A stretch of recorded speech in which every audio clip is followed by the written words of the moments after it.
Hi friends, I Seema Sharma welcome you all on my YouTube channel Alexi Classes पर। और जैसा कि आप सभी को पता है कि हम अपनी वीडियोस में डिस्कस करते हैं एसएससी एमटीएस एग्ज़ाम के ओरिजिनल क्वेश्चन पेपर्स। और अपनी जो प्रीवियस 2 वीडियोस हैं उसमें भी हमने ओरिजिनल क्वेश्चन पेपर ही डिस्कस किए थे with explanation. So I hope आप सभी को वो एक्सप्लेनेशन समझ आ रही होगी और वो आपके लिए बहुत यूजफुल भी हो रही होगी, बिकॉज इसी के जैसे सिमिलर क्वेश्चन जो हैं वो आपके एग्जाम में आते हैं। और येस फ्रेंड, आज भी जो मैं क्वेश्चन पेपर आपके सामने लेकर आई हूँ वो जून 2019 में एसएससी एमटीएस एग्जाम में आ चुका है। उसी के हम इंग्लिश के 15 क्वेश्चन आज यहाँ पर डिस्कस करेंगे one by one with explanation, ताकि आप उनको अच्छे से समझ पाओ और उसी के जैसे सिमिलर क्वेश्चन जब आपके ओरिजिनल एग्जाम में आए तो आप उसको अच्छे से क्रैक कर पाएँ। आप सभी को मेरे साथ ही क्वेश्चंस को सॉल्व करना है और कितना आप स्कोर कर रहे हो वो भी आप मुझे बताएंगे, प्लस जो एक्सप्लेनेशन आपको यहाँ पे मिल रही है क्या वो समझ आ रही है या नहीं वो भी आप प्लीज़ मुझे कमेंट बॉक्स में ज़रूर बताइए। और अगर आपको ये वीडियोस वाकई यूज़फुल लग रही हैं अपने एग्जामिनेशन के लिए तो प्लीज़ इसको शेयर कीजिए और बेल आइकन को दबाइए, ताकि जब भी हमारी कोई नई वीडियो आए तो आपको उसका नोटिफिकेशन मिल पाए। तो चलिए हम शुरू करते हैं हम आज का वीडियो, जिसमें हमारा पहला क्वेश्चन जो है, पहला क्वेश्चन स्क्रीन पर ये रहा आपके सामने। Choose the most appropriate word that can substitute the given group of words. हमें क्या करना है, ये ग्रुप ऑफ वर्ड्स हमें दिया गया है और इसमें से हमें एक वर्ड को हमें इसको एक वर्ड के साथ सब्स्टिट्यूट करना है। जैसे a group of lions, that means what do we call a group of lions. तो जो इसका करेक्ट आंसर है that is pride. So pride means a group of lions. yes, if we talk about pack, अगर हम बाकी के words को देखते हैं तो पैक जो होता है, pack is called a group of wolves, right. अगर हम हर्ड, जो थर्ड हमारा ऑप्शन है, हर्ड की बात करते हैं, so herd is a group of elephants. इसी तरह अगर हम फ्लॉक की बात करते हैं, so flock is a group of birds, okay. और फ्लॉक ऑफ पीपल भी समटाइम्स वी से, जो ग्रुप ऑफ पीपल होता है उसको भी हम फ्लॉक कहते हैं। आगे बढ़ते हैं हम अपने सेकेंड क्वेश्चन की तरफ, और सेकेंड क्वेश्चन स्क्रीन पर ये रहा आपके सामने। Select the most appropriate meaning of the given idiom and the idiom is pull up your socks. So हमें पुल अप योर सॉक्स, हम ये ईडियम कहाँ पर यूज करते हैं, इसका मीनिंग क्या होता है, out of these 4 option we have to choose. So इसका राइट आंसर है सेकेंड। आई होप आप सभी मेरे साथ साथ इन क्वेश्चन को सॉल्व कर रहे हैं। तो यस, क्वेश्चन नंबर 2 का आंसर है option number 2, to put in extra effort. हम अगर कोई काम कर रहे हैं या फिर अपने बिहेवियर में अगर हमें उसको इम्प्रूव करने के लिए एक्स्ट्रा एफर्ट करने की ज़रूरत है, we can use this idiom pull up your socks. You please pull up your socks to improve your behaviour, okay. So that means to put in extra effort. अगर हम बाकी के मीनिंग्स को discuss करते हैं, सो फर्स्ट ऑप्शन जो है आपका, to lose one's temper. Temper means जो आपका एंगर है, टेम्परामेंट। तो to lose one's temper means किसी का जो सेल्फ कंट्रोल है वो लूज होना, खत्म होना, यानी कि एंग्री हो जाना। जो third option is to play a joke on someone, यानी किसी के ऊपर जोक बनाना, किसी का मजाक उड़ाना, किसी पर हंसना। Fourth one is to suspect some foul play. Suspect means संदेह करना, डाउट करना। फोल मतलब जो फेक है, सही नहीं है। सो to suspect some foul play, कि आपके सामने कुछ फेक एक्शन हो रहा है और उस पर आप डाउट कर रहे हो, there we can use this idiom. आगे बढ़ते हैं हम अपने थर्ड क्वेश्चन की तरफ, और थर्ड क्वेश्चन ये रहा आपके सामने। Select the most appropriate option to substitute the underline segment in the given sentence. यानी एक सेंटेंस आपके सामने गिवन है, इसमें जो रेड लाइन से मैंने लिखा हुआ है, रेड इंक से लिखा हुआ है और अंडरलाइन किया हुआ है, उसको हमें सब्स्टिट्यूट करना है with the correct option. So it is danger to cross the road unmindfully. So what should be here in place of it is danger, what should be the correct option? It is dangerous, it is full of dangerous, there is danger, no improvement. So it is dangerous.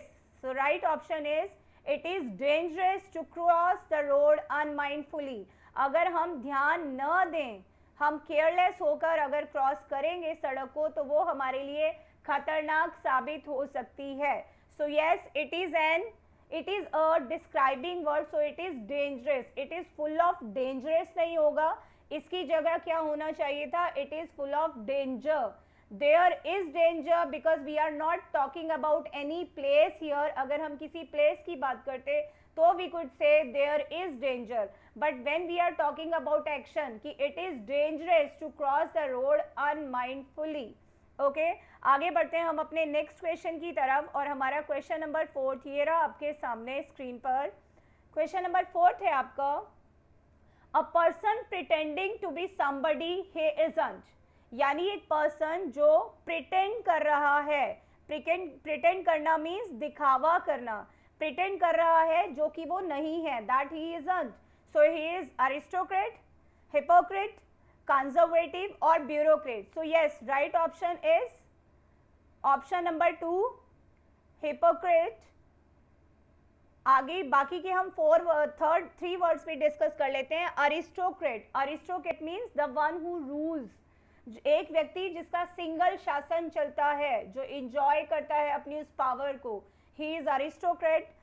Third option is conservative. Conservative means संकीर्ण विचारधारा वाले, जो अपने Orthodox thoughts को लेकर चलते हैं, या जो पुरानी सोच है उसको नहीं बदलना चाहते, वो नए चेंजेस को एक्सेप्ट नहीं करते. Bureaucrat. Bureaucrat is an official who works for public welfare, he is called bureaucrat. आगे बढ़ते हैं हम अपने 5th क्वेश्चन की तरफ, और 5th क्वेश्चन ये रहा स्क्रीन पर आपके सामने. You need have brought your umbrella as it is cloudy day. So in place of need have, what should be the right option? Please friend, इन सारे क्वेश्चन की एक्सप्लेनेशन को ध्यान से समझिएगा और इनको सॉल्व कीजिएगा, बिकॉज ये ओरिजिनल क्वेश्चन पेपर के क्वेश्चंस हैं, और इसी के जैसे जो सिमिलर क्वेश्चन है वो अपकमिंग एग्जामिनेशन में आपके पास आएंगे.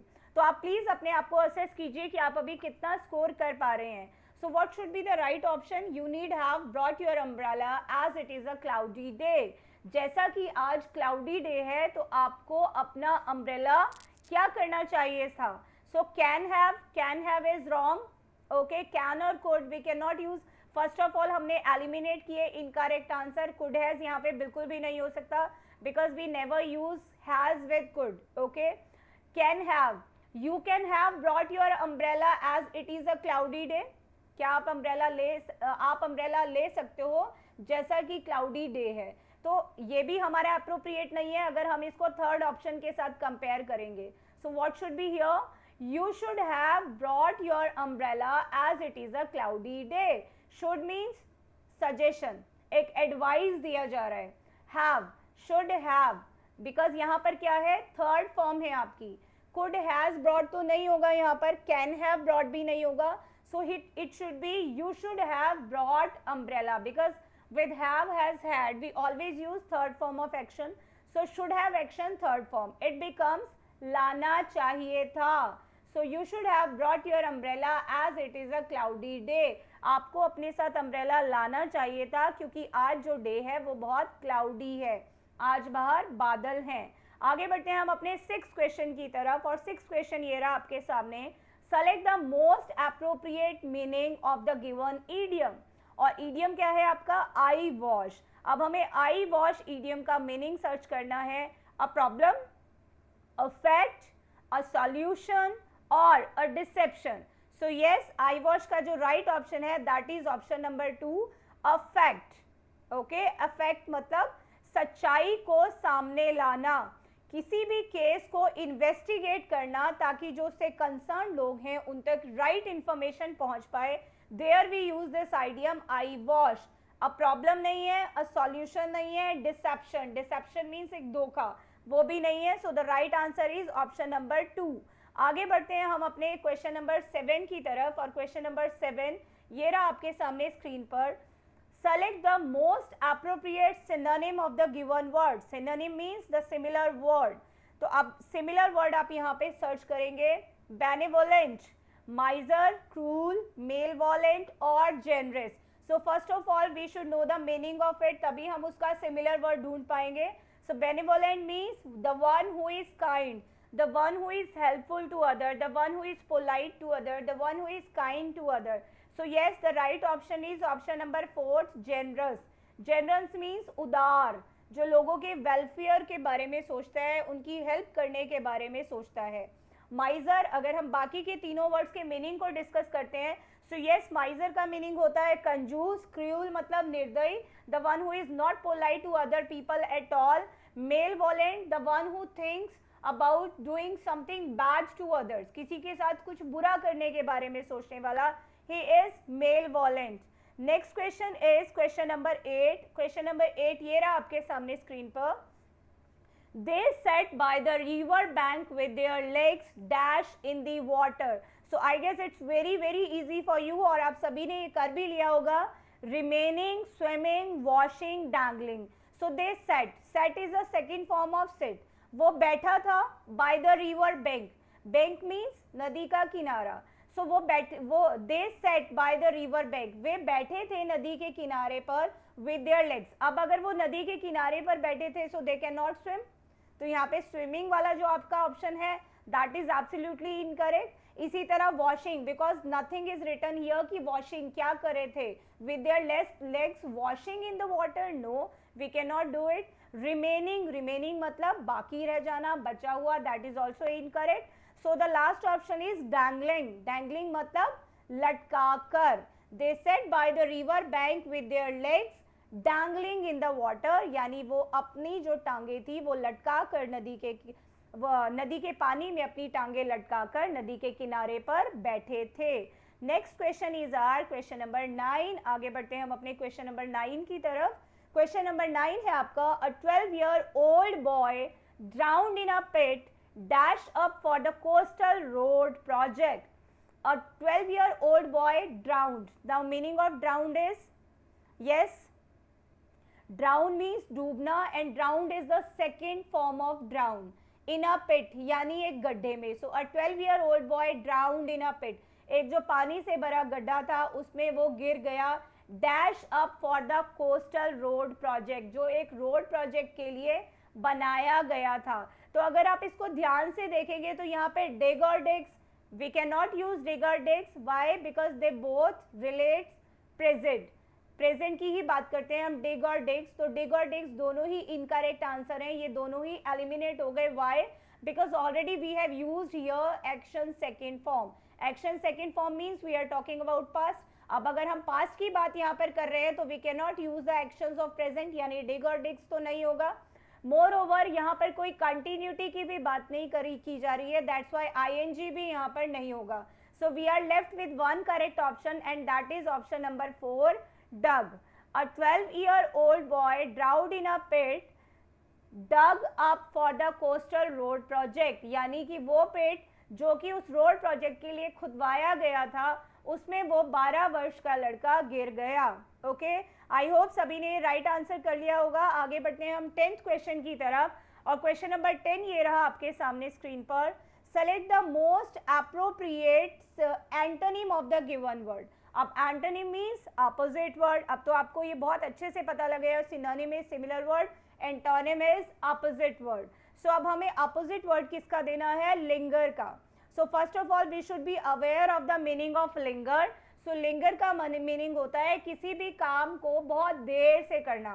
Suppose you are sitting for taking lunch और आप उस लंच को लेने में बहुत टाइम लगा रहे हो, so you are lingering. Lingering मतलब आप उसमें टाइम ज्यादा लगा रहे हो। सो अब लिंगर का मतलब अगर टाइम ज्यादा स्पेंड करना है किसी पर्टिकुलर काम में तो इसका अपोजिट वर्ड क्या होगा। It is quite clear, option number 1, yes the right option is option number 1, quicken. Quicken, quick मतलब जल्दी, क्विकन मतलब जल्दी से कर लीजिए।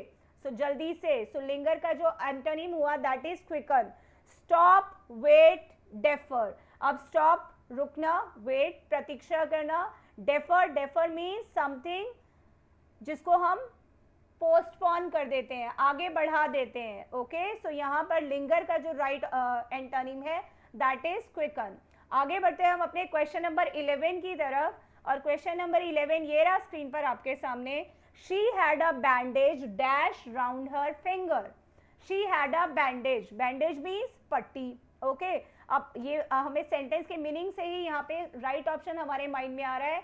She had a bandage covered round her finger, twisted round her finger, wrapped around her finger और bound around her finger. So twisted तो नहीं हो सकता यहाँ पर because twisted मतलब मुड़ा हुआ. Bound मतलब bind, बांधना and bound is the second form of bind. So twisted and bound, these two answer we have already eliminated because they are not related with the question. Now we are left with two possible answers, covered and wrapped. सो अगर उंगली को हम cover तो कर रहे हैं but उंगली के चारों तरफ राउंड भी देखिए यहाँ पर लिखा हुआ है. सो अगर राउंड नहीं होता तो हम कवर्ड लिख सकते थे बट यहाँ पे राउंड है तो round means wrapped. Wrapped round her finger यानी उसको लपेटा. She had a bandage wrapped round her finger. उसने अपने शी हैड अ बैंडेज, उसने अपनी उस बैंडेज को उंगली के चारों तरफ लपेटा हुआ था. ओके आगे बढ़ते हैं हम अपने. तो इसका जो राइट आंसर है आपका that is option number third, wrapped. She had a bandage wrapped round her finger. आगे बढ़ते हैं हम अपने क्वेश्चन नंबर 12 की तरफ और क्वेश्चन नंबर 12 ये रहा आपके सामने स्क्रीन पर. क्वेश्चन नंबर 12 है आपका, he made multiple attempts at securing a government job. Multiple attempts means बहुत सारी कोशिशें की उसने, बहुत बार उसने ट्राई किया. क्या करने के लिए? सिक्योरिंग अ गवर्नमेंट जॉब, एक गवर्नमेंट जॉब को हासिल करने के लिए. So what should be the right option? Attempts in, no improvement, attempt for और attempts through. So what should be the correct option? So yes, the right option is option number 2, that means no improvement. This sentence is written absolutely correct. He made multiple attempts at what? हम किसी particular चीज की बात कर रहे हैं, that's why at is here. Attempts at securing a government job, एक government job को secure करने के लिए उसने बहुत बार multiple times उसने जो है वो efforts किए, attempt किया, try किया. आगे बढ़ते हैं हम अपने क्वेश्चन नंबर 13 की तरफ और क्वेश्चन नंबर 13 ये रहा आपके सामने स्क्रीन पर. Yes, we cannot quote a price dash we are allowed to examine the sample. We cannot quote a price. हम तब तक कोई प्राइस कोट नहीं कर सकते जब तक we are allowed to examine the sample. हम उस सैंपल को एग्जामिन नहीं कर लेते, उसका परीक्षण नहीं कर लेते. तो yes, इसका जो राइट ऑप्शन है that is what? That is unless. Unless मतलब जब तक. अब यहाँ पर हम बिकॉज का यूज तो नहीं कर सकते. Y? because is used for telling the reason. okay, so we cannot quote a price. यहाँ पे clearly एक statement mentioned है कि हम उसका प्राइस कोट नहीं कर सकते, नहीं बता सकते unless यानी जब तक we are allowed to examine the sample, हमें उस सैंपल का परीक्षण करने की, उसको टेक्स्ट करने की अनुमति नहीं मिलती. एक्सेप्ट के अलावा, वेदर मतलब चॉइस. तो ये these answers are not suitable or they are not related to the question, that's why they are incorrect answers. आगे बढ़ते हैं हम अपने क्वेश्चन नंबर 14 की तरफ और क्वेश्चन नंबर 14 ये रहा आपके सामने स्क्रीन पर. Select the most appropriate antonym of the given word. यानी इसका हमें राइट एंटोनिम देना है. वर्ड क्या है आपका? Jovial. So first of all we should be aware of the meaning of this word jovial. So jovial means the one who is very happy, the one who is cheerful, the one who is gregarious, जो हमेशा खुश मिजाज रहता है, हंसता रहता है, happy है, स्माइलिंग फेस है, औरों को हंसाता है. सो यस, चीयरफुल वैसे ही इनकरेक्ट हो गया बिकॉज ये तो इसका एंटोनिम नहीं हो सकता, बल्कि जॉवियल का मीनिंग यानी कि सिनोनिम चेयरफुल है. हेजिटेंट होता है जो बहुत जल्दबाजी करता है किसी काम में, तो इसका भी कहीं कोई कनेक्शन नहीं है. Now we are left with the two possible answers. अब अगर हम इनके मीनिंग्स को देखते हैं, सो ग्लूमी मतलब सैड और टायर्ड मतलब थका हुआ. तो जॉवियल मतलब तो बहुत खुश मिजाज है, तो यस उसका जो अपोजिट होगा दैट इज ग्लूमी. ग्लूमी मतलब सैड जो कि उदास है. टायर्ड उसका अपोजिट नहीं होगा बिकॉज टायर्ड का मीनिंग है थका हुआ. So today's last question of today's question paper is question number 15 और ये रहा आपके सामने स्क्रीन पर. Select the most appropriate synonym of the given word. यानी ये जो वर्ड आपको दिया गया है इसका हमें करेक्ट सिनोनिम देना है. सिनोनिम मीन्स सिमिलर वर्ड और वर्ड क्या है आपका? हरास. हरास के लिए 4 options are here: molest, assist, comfort and scare. So harass का मतलब क्या होता है? जब किसी का शोषण किया जाता है, जिसको टॉर्चर किया जाता है मेंटली और फिजिकली, उसको और इमोशनली, या उसको बहुत ज़्यादा परेशान किया जाता है. सो इससे मिलता जुलता जो आपका आंसर है, यानी इसका जो सिनोनिम है that is molest. Molest means physically किसी को टॉर्चर करना, किसी को परेशान करना, किसी का शोषण करना। ओके, आप असिस्ट का अगर हम मीनिंग देते हैं, assist means to help someone, किसी को असिस्ट करना, किसी को हेल्प आउट करना उसके काम में। कंफर्ट मतलब आराम देना, सो हरास मतलब शोषण करना और कंफर्ट मतलब आराम देना, सो it is opposite of harass, तो ये भी इसका राइट आंसर नहीं है। इसी तरह स्केयर, स्केयर का मतलब क्या होता है, डराना। Okay, so the right answer is of question number 15 is molest. The synonym of harass is molest. So these are the 15 question we have discussed. और ये जो क्वेश्चन पेपर है आपका, ये जून 2019 का है, जिसमें ये 15 क्वेश्चन इंग्लिश के एग्जाम में आ चुके हैं। आई होप ये सारी एक्सप्लेनेशन आपको समझ आई होगी और ये आपके लिए बहुत यूजफुल होगी आपके एग्जाम को प्रिपेयर करने में। तो अपनी नेक्स्ट वीडियो में एक और क्वेश्चन पेपर हम आपके लिए लेकर आएंगे और उसको डिस्कस करेंगे। तब तक प्लीज़, अगर आपको ये वीडियो पसंद आती है, आपको लगता है ये क्वेश्चन हमारे लिए यूजफुल है, तो प्लीज़ इनको अपने फ्रेंड्स के साथ शेयर कीजिए जो प्रिपरेशन कर रहे हैं एसएससी एमटीएस की, और इस चैनल को सब्सक्राइब कीजिए और आपके पास हर वीडियो की नोटिफिकेशन आए, इसलिए प्लीज़ आप अपने इस बेल आइकन को, जो आपके चैनल, जो मेरे चैनल पर आपको दिखाई देता है, उसको प्लीज़ प्रेस कीजिए। Bye bye, take care. आज के लिए इतना ही, मिलते हैं अपनी नेक्स्ट वीडियो में, तब तक बाय बाय, टेक केयर।